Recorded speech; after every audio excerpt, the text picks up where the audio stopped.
Hi, welcome to How to Draw Simple. Today we're going to learn how to draw a sparkler. Let's start off by drawing a line going up at an angle. Then, extend that line with a thicker line like so.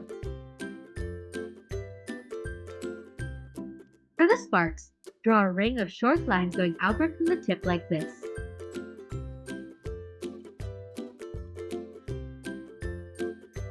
Then, draw some longer lines going outward again. Change up the lines with some thicker and thinner to add some variety.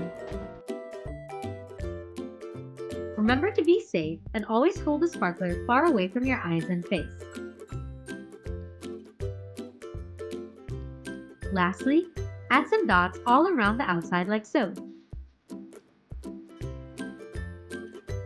And now you've got a sparkler. Let us know in the comments what you think we should draw next. And be sure to check out these videos for more.